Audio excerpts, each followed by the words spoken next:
Ողջույն բարեկամներ, ես Տիգրան Խզմալյան եմ, Հայաստանի Եվրոպական կուսակցության նախագահ։ Սա մեր հերթական հանդիպումն է ավազե ժամացույց ձևաչափով։ Այսօր 26 թվականի ապրիլի 27-ն է, երկուշաբթի օրը։ Նշեցինք ցեղասպանության 111-րդ ամյակը, եւ դա եզակի տարեդարձ էր, տարելից ավելի ճիշտ, ինչով էր այն եզակի։ Առաջին անգամ 100 տարվա մեջ Հայաստանի իշխանությունը պաշտոնապես վարչապետ Փաշինյանի միջոցով փաստորեն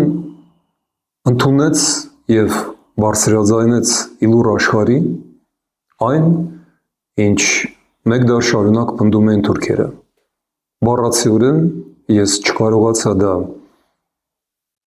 չհիշել։ Փաշինյանն ասաց, որ հայոց ցեղասպանությունը արդյունք էր նրա, որ հայերը ներքաշվեցին միջազգային խարդավանքների մեջ։ Գրկնում եմ, սա հենց այն եզրույթն է, այն կեղծիքը, այն խայտառակ սուտը, որը դարից ավել պնդում էին թուրքերը։ Ոչ միայն թուրքերը, օսմանյան, հետո երիտ թուրքերը, հետո քեմալական թուրքերը, այլ նաև ռուսները, բայց հայ իշխանությունը, Հայաստանի պաշտոնյան առաջին անգամ դա ասեց ապրիլի 24-ին, եւ դա այնքան ցնցող երևույթ է, որ ժողովուրդը գրեթե չհասկացավ դա, չհավատաց, չուզեց լսել։ Շոկային ցավը երբեմն այնքան ուժեղ է, որ մարդը արդեն չի կարող ընկալի այդ ցավի չափը։ Ես համարում եմ անհրաժեշտ անդրադառնալ դրան։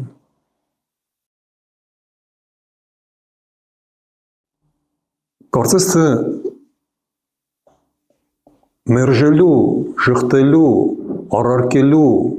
հակառակը ապացուցելու կարիք էլ չկա, բայց եկեք հասկանանք, ինչ ասվեց եւ ինչի համար է ասվել դա։ Ինչի համար ցեղասպանության 111-րդ տարելիցի հաջորդ օրը գինիով, խոզի խորովածներով խնճույք էր հայտարարված ինչ-որ հպարտ քաղաքացու օրը նշելու, հենց հաջորդ իսկ օրը։ Ինչ են փորձում մեզ հետ անել, ձեզ հետ ինչ են փորձում անել, ժողովուրդ։ Խնդիրը այն չէ, որ մենք պարտավոր չենք սքի վշտի մեջ ապրել, ոչ, մենք շատ լավ հասկանում ենք եւ տարիներ շարունակ, տասնամյակներով մենք շատ լավ հասկանում ենք ապրիլի 24-ի խորհուրդը եւ այն, որ ապրիլի 25-ին մենք շարունակում ենք ապրել, սիրել, սիրահարվել, շինարարություն անել, երգել, ստեղծել, խաբել, գողանալ, այն ամենը, ինչ անում էր ժողովուրդը, այո, բայց այդ օրը յուրահատուկ էր, որովհետև մենք ձգվում ենք այդ օրը, վերևից ներքև, բոլորս, մենք մեզ պատասխանատու ենք զգում, մեր սուրբ նահատակների, մեր պատմության և մեր ապագայի, ինչպես նաև ողջ աշխարհի առջև։ Ոչ, ցեղասպանությունը մեր ինքնության հիմքը չէ։ Իհարկե, մեր ինքնությունը շատ ավելի խորն է, շատ ավելի հին, շատ ավելի արմատավորված եւ ոչ այդքան ողբերգական, ոչ։ Մեր ինքնությունը դա մեր առաքելությունն է, որը եւ քրիստոնեությունից է հին եւ բնականաբար չի սպառվում Եղեռնի խորհրդով, ոչ, բայց Եղեռնին դա այն սրբավայրն է մեր հիշողության մեջ, որտեղ մենք ժամանակ առ ժամանակ գոնե տարի մեկ անգամ վերադառնում ենք եւ այդ օրը մենք բոլորս միասին ենք, անկախ պաշտոնների, տարիքի, քաղաքական, գաղափարական, համոզմունքների, կրոնի, մենք ազգ ենք դառնում ապրիլի 24-ին, որովհետև մեր նախնիներին սպանում էին հենց այդ միակ պատճառի համար, այդ պատճառով, որ նրանք հայ են եղել և մնացել են հայ, նրանք չուրացան իրենց հայությունը, իրենց կրոնը, իրենց լեզուն, իրենց սկզբունքը, այդպես որ ապրիլի 24-ի խորհուրդը դա է, դա ոչ այնքան սգո ողբերգության հիշատակ է, սա ապացույցն է, որ մենք մնացինք, չկոտրվեցինք, մեզ կոտորեցին, բայց չկոտրեցին, մենք կոտորվեցինք, բայց չկոտրվեցինք, մենք մնացինք ու շարունակվեցինք և գրոհը, որը հնչեց Նիկոլ Փաշինյանի միջոցով, հենց դրա դեմ է, ազգի դեմ է, գաղափարախոսության, ինքնության դեմ է, ինչ է նշանակում մենք ներքաշվել էինք միջազգային խարդավանքների մեջ, ինձ ծանոթ է այդ գաղափարը, ես ցեղասպանագետ չեմ, ես ընդհանրապես խորշում եմ այդ տարօրինակ մասնագիտության կամ, չգիտեմ, անվանումից անգամ կան մարդիկ, ովքեր իրենց համարում են ցեղասպանագետներ, տարօրինակ մասնագիտություն է, բայց ես բավական երկար եմ ուսումնասիրել, ես ֆիլմեր եմ արել այդ մասին, ես կարծում եմ իմ գլխավոր ֆիլմերից մեկն է, կոչվում է դա Արմին Վեգներ ցեղասպանության լուսանկարիչ և այդ ֆիլմը ապրում է իր սեփական կյանքով, այն 17 լեզվով է թարգմանված, առանց իմ մասնակցության, միլիոնից ավել դիտումներ ունի տարբեր հարթակներում,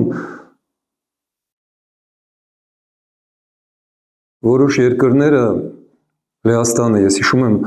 19 թվականին ընտրել էր այդ ֆիլմը որպես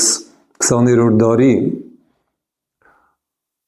գլխավոր արհավիրքների մասին պատմող ֆիլմերից մեկը, ինչու 19 թվին, որտեղ լեհերը նշում էին Երկրորդ համաշխարհային պատերազմի տարելիցը, որը սկսվեց Լեհաստանի դեմ Գերմանիայի հարձակումով և ահա ինչու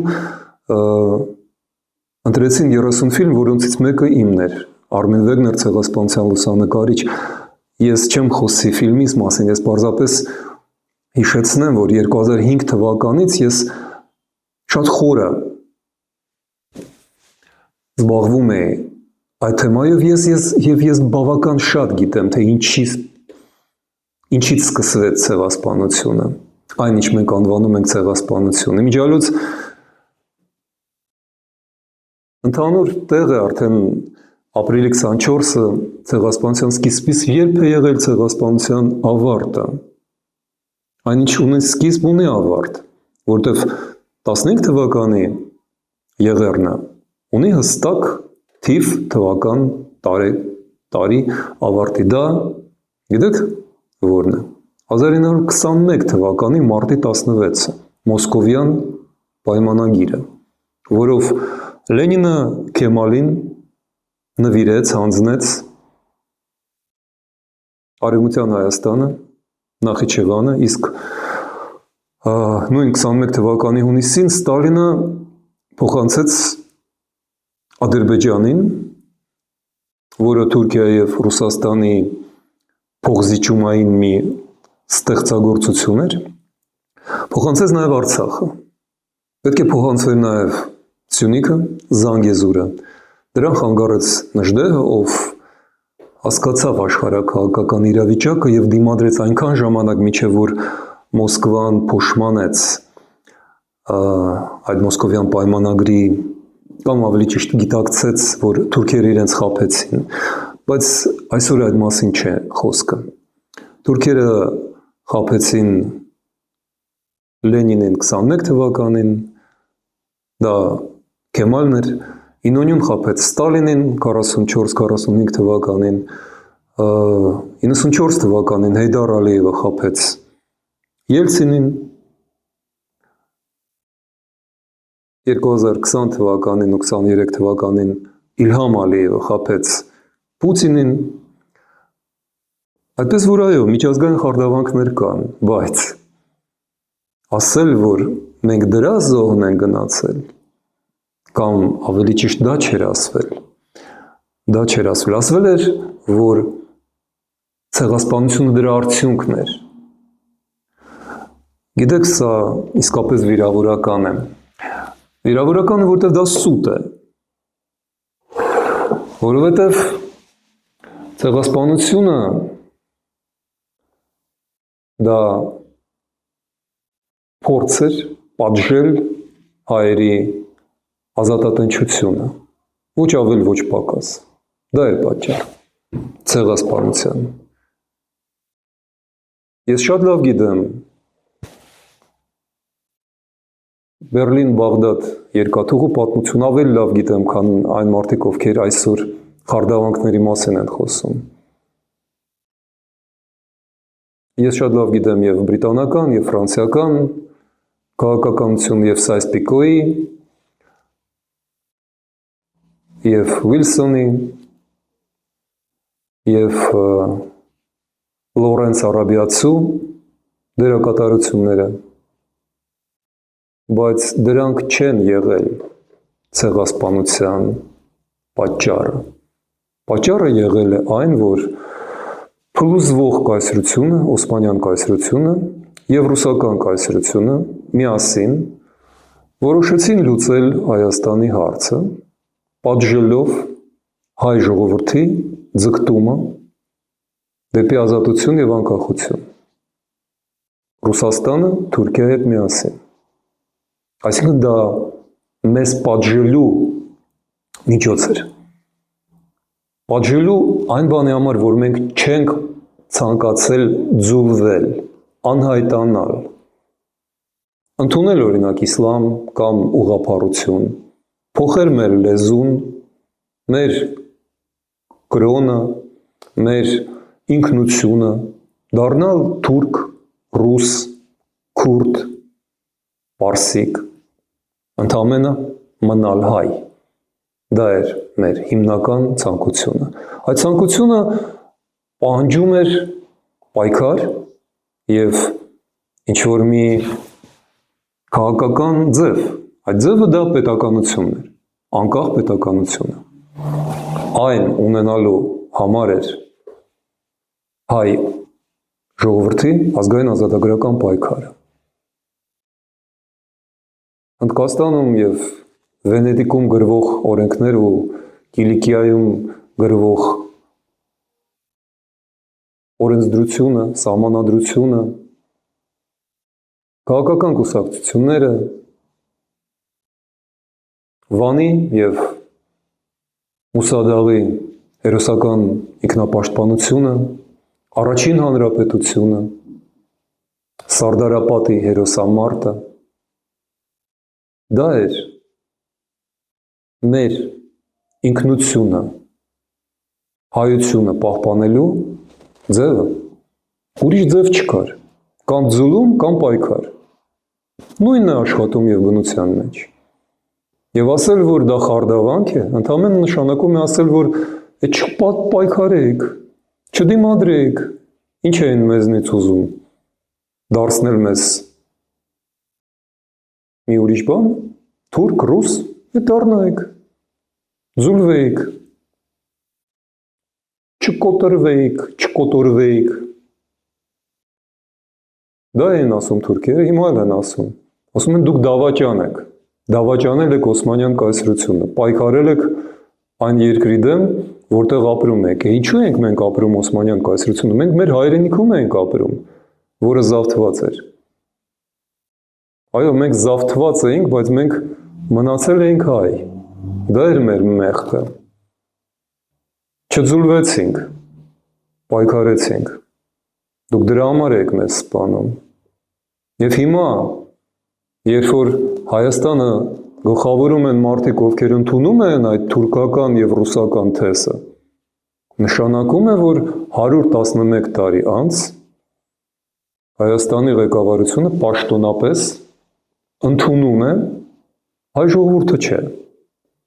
ճնշող մեծամասնությունը, ոչ թե ճնշող, ես կասեի ջախջախիչ մեծամասնությունը, դա չի ընդունում, չհաշվենք են վարձու սազանդարներին և մանկուրտներին, ովքեր վարձու երիտ հայեր են և ընդունում են երիտ թուրքերի այդ թեսը, հայ ժողովուրդը, ով որ իրեն հայ է համարում, դա չի ընդունի, որևէ կրոնի, որևէ երկրում ապրող, որևէ գաղափարախոսության և կուսակցությանը պատկանող հայ մարդը և կինը, երեխան, դա չի ընդունի, դրանով մենք վերանում ենք որպես հայ, այնպես որ ես գրեթե չզարմացա, որ ժողովրդի մեջ ցասում էլ, զայրույթ էլ առայժմ ոնց որ թե չի առաջացել, որովհետև դրան պարզապես չհավատացին, ինչպես մարդիկ չեն կարող հավատալ անհավանականին, անհավանական է թվում, բայց դա եղել է, և ես այսօր խոսում եմ ձեզ հետ, որ դուք չմոռանաք, որ դա ասվել է, և մեզ դա հիշեցնելու են, մեզ հիշեցնելու են, որ ձեր ղեկավարությունը, որը ընտրված էր 2 անգամ և որը ուզում է 3-րդ անգամ ընտրվել, ընդունում է մեր թեսը, ռսաթրքական թեսը, որ ցեղասպանություն չի եղել, դա ցեղասպանություն չէր, սկզբից ասում են, որ դա արդյունք էր խարդավանքների, եթե արդյունք էր խարդավանքների, ուրեմն դա էր խարդավանք, դուք էլ խառնակի չեք, տենց էլ ասում են, չէ, հիմա նույնը ասում է Ալիևը, կրտսեր Ալիևը Ադրբեջանում մեր ազգային ազատագրական պայքարի մասին և փաստորեն դա էլ է ընդունվել պաշտոնական Երևանի Նիկոլ Փաշինյանի կողմից, ինչի է դա արվում, պատճառները հիմնականում երկուսն են, ես ասել եմ այդ մասին և այսօր կրկնում եմ, առաջին պատճառը այն է, որ Նիկոլ Փաշինյանը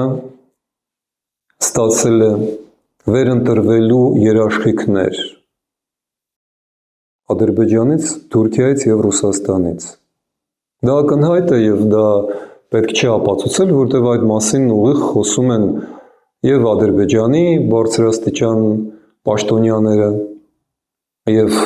ոչ պաշտոնական բլոգերները, որոնք Ադրբեջանում հատուկ ծառայությունների գործակալներ են, թե չէ իրանք բնականաբար չէին հանդգնի որևէ նման բան, արտաքին քաղաքական որևէ թես առաջ քաշել Ադրբեջանի պես բռնապետությունում, այդ մասին խոսում էր ուղիղ արտգործնախարար Ֆիդանը, որը մինչև արտգործնախարար դառնալը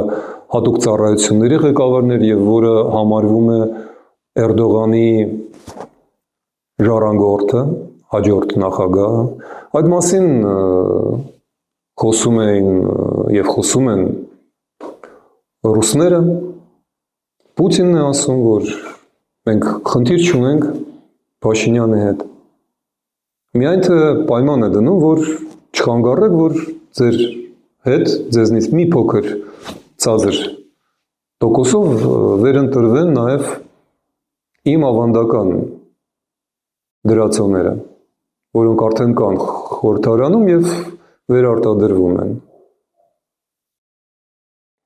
Ուրեմն այդ հայտարարություն անողը կատարում է իր խոստումը Մոսկվայի, Բաքվի և Անկարայի առջև, տրված խոստումը։ Այլապես ինչի համար ապրիլի 24-ին նման սրբապիղծ այլասերված մի հայտարարություն պետք է անի հայոց վարչապետը։ Ես պնդում եմ, որ սա այլասերում է ազգին, հատկապես երիտասարդությանը։ Ազգային ազատագրական պայքարը, Սարդարապատը և Արցախի հաղթանակը համարել միջազգային խարդավանքների արդյունք, և մենք հանգիստ կուլ ենք տալիս դա, շարունակում ենք ապրել, հաց ուտել, հաջորդ իսկ օրը գինի խմել, խորոված ուտել փողոցներում, այդպես էլ պետք է։ Երկրորդ պատճառը ավելի մի քիչ խորքային է, հոգեբանական և անձնավորված։ Փաշինյանը և իր հետ իշխանության եկած խումբը, որը իմիջիայլոց ազգային հավաքական է, ոչ ազգային, ապազգային հավաքական է, հանրապետական կուսակցությունից, Բարգավաճից, Լուսավոր Հայաստանից, էլ չգիտեմ որտեղից, նայեք ինքներդ կգտնեք, գրեթե մի ՀԱԿ-ից մոռացա իհարկե Լևոն Տեր-Պետրոսյանի կուսակցությունից, գրեթե կուսակցություն չկա, որից լցված չլինեն իշխանություն դարձած այդ ՔՊ-ն, քաղաքացիական պայմանագիր, որը իրականում քաղաքացիական պատերազմի կուսակցություն է։ Պատճառը երկրորդը այն է, որ այդ խումբը արձանագրել է մեր նորագույն պատմության ամենասարսափելի, դառը և աններելի պարտություններ, կորուստներ և քաղաքական աղետներ, որոնց ուղիղ պատասխանատուն է և մեղավորը։ Ահա ինչու այդ խմբի համար սկզբունքորեն կարևոր է պատասխանատվությունից խուսափելու համար ստեղծել այդ կեղծիքը և մեղադրել միջազգային խարդավանքները, որին միամիտ ժողովուրդը տրվել է, ոչխարի հոտի պես։ Սա է երկրորդ պատճառը։ Երրորդ պատճառ էլ կա։ Երրորդ պատճառն է այն, որ այս ամբողջ ընթացքում, ոչ թե Փաշինյանի օրոք, այլ վերջին 30 տարիների, 35 տարիների ընթացքում միշտ կար և հիմա էլ կա մեր երկիրը, մեր հայրենիքը, մեր ազգը փրկելու այդ թակարդից, այդ անդունդից դուրս բերելու միջոց, դա եվրոպական ինտեգրումն է, դա ռուս-թուրքական դաշինքից, թակարդից դուրս պրծնելն է և միանալը այն միակ ռազմաքաղաքական դաշինքին, որը կօգնի Հայաստանին պահպանվել որպես ազգ, պետություն, երկիր, դա այն է, ինչ Եվրոպական միությունը, իսկ դրանից առաջ և Միացյալ Նահանգները մեզ առաջարկում էին տասնամյակներով։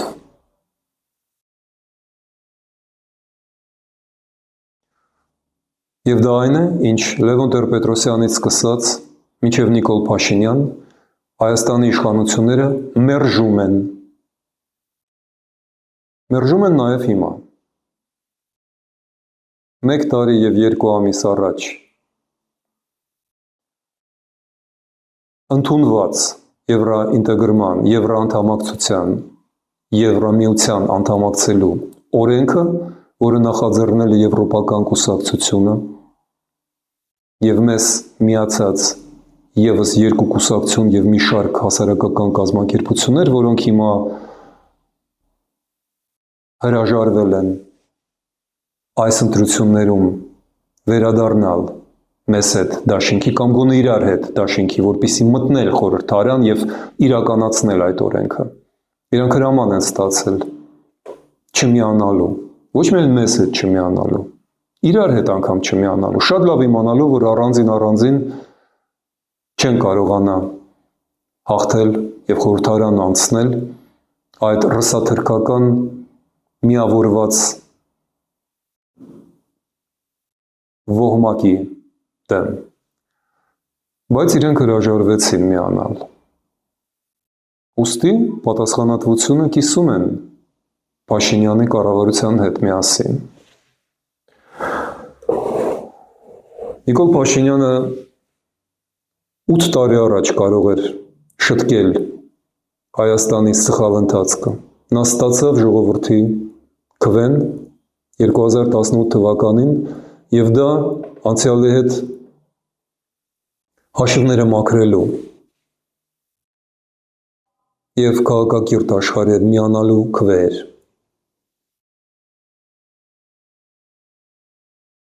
2025 թվականի մարտի 26-ին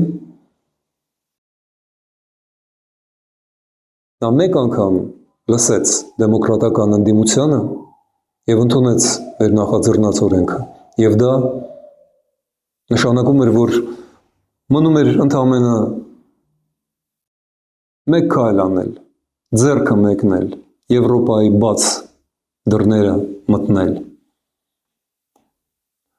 Դա չարվեց, և հիմա նա վերադառնում է Ռուսաստանի հետ ռազմատեխնիկական, քաղաքական, տնտեսական ու նաև գաղափարական համագործակցությանը դահիճ Պուտինի և դահիճ Ալիևի հետ միասին։ Ահա ինչու ապրիլի 24-ին նա փաստորեն հրաժարվեց Հայոց ցեղասպանության միջազգային ճանաչումից, փոխհատուցումից, ինչպես նաև արցախյան շարժման գաղափարից, արցախահայության միջազգային իրավունքների, ճանաչված իրավունքների պահանջատիրությունից, փոխհատուցումից նաև նա առաջ էր դա ասում։ Ապրիլի 24-ին նա դա ասեց պաշտոնապես։ Սա չի կարող պահպանվել, մնալ, դա խարան է մեր ազգի խղճի և արժանապատվության վրա։ Եվ մենք պարտավոր ենք մաքրել այդ խարանը։ Հայաստանի եվրոպական կուսակցությունը, անգամ մնալով միայնակ, քաղաքական առումով միայնակ, խոստանում է հայ ժողովրդին, որ չի ընկճվի և չի դավաճանի ձեր վստահությունը։ Մենք չենք ընդունի այս խայտառակությունը բոլոր սահմանադրական, օրինական միջոցներով մենք շարունակելու ենք մեր պայքարը և մենք շարունակելու ենք քաղաքական, գաղափարական, մտավոր, ազգային ազատագրական դիմադրությունը։ Մենք դառնում ենք հիմա դիմադրության կուսակցություն։ Միացեք մեզ։ Քանի ավազը ծորում է պատմության ժամացույցում։ Եթե ուզում եք շարունակել լսել մեզ, եթե աջակցում եք մեր պայքարին, գոնե բաժանորդագրվեք, օգնեք մեզ, օգնեք մեր պայքարին, օգնեք ձեր պայքարին։ Առայժմ այսքանը, շնորհակալություն։